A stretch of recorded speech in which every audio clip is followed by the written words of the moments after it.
وبعد إن هذه ملاطفة قد صوتها لصحبة الملاطفة، منسوجة من غير ما تكلف أو عجمة أو ثاء أو تعسف. نصيحتي في الله يا إخواني أن تطلبوا العلم بلا تواني، وتلزموا في أخذه التأني، وتحذروا من زلة التمني.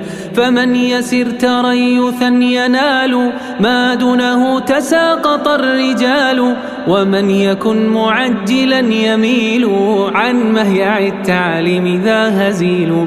فلتدرسوا من المتون ما اشتهر، فإنما التحصيل أخذ بالأثر، وحاذروا من حصره بما شهر، فربما النفع ليس يشتهر. وإنه من يعلم المشهور يزيده أن يعلم المستور، ومن